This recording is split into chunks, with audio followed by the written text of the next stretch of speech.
Hey everyone, Griff Hamlin here. Welcome and thanks for joining me. In this video, we're going to talk about a couple of options for some open E7 and A7 chords. So this, you might consider this more of a beginning lesson, but if it's something that's new to you, these chords are actually really hip and very cool, and even more intermediate and advanced players might not know these shapes. So let's check it out. We have good old E7, open low E string. My middle finger's here on the 2nd fret of the 5th string, open 4th string. My first finger's on the G sharp at the 1st fret of the 3rd string, open 2nd string, open 1st string. Now, one option that you can do, some people like to add their pinky to the 3rd fret on the 2nd string. You can do that as well, although once we get to the variations here, that would be a little bit more of a challenge. So from this E7, what I'm going to do is I'm going to slide up. And so you'll notice that all of my open strings still ring the same. That's what kind of gives this really its characteristic sound. So now I'm going to put my 3rd finger on the 4th fret of the 5th string, and my first finger is going to hang back at the 2nd fret of the 3rd string. And what's important is that those open strings still ring out. So you'll notice that I've got, I'll say, more of a classical hand position. I'm letting my thumb drop down and I'm using more of the tips of my fingers to let those notes come out. And then from here, I'm going to slide my 3rd finger up one more fret to the 5th fret. And instead of using, you could use your first finger and kind of squish it in, but I prefer to use my middle finger for the 4th fret on the 3rd string.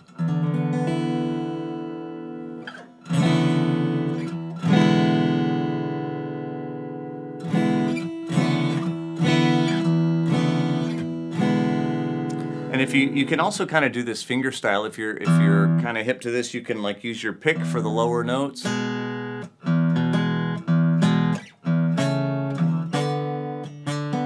So I'm using my pick for the 5th string note and my middle finger for the 3rd string note,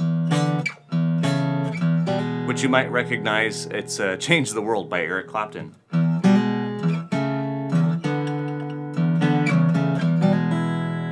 Okay? But you can also just strum it.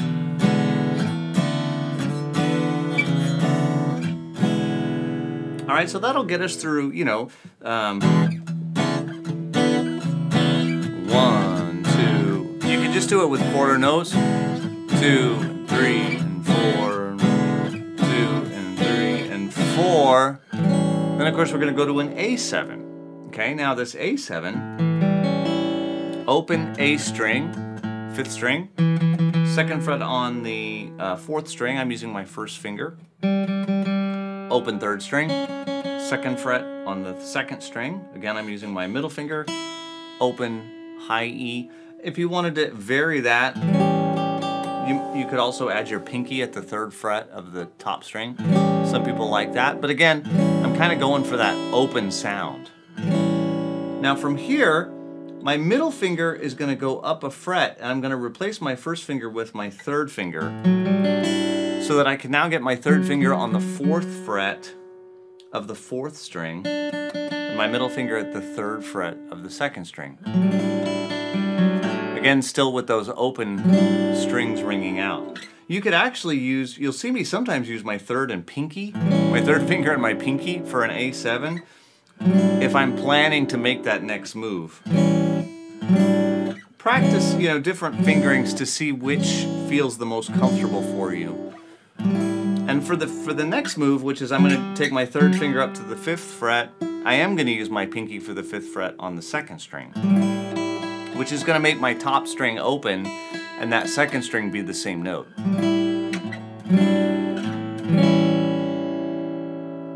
And again, I can just strum it. 1, and what I'm doing on the is just kind of muting with my palm. 1, 2, 3, 4, 1, 2, 3, 4. Back to the E, of course.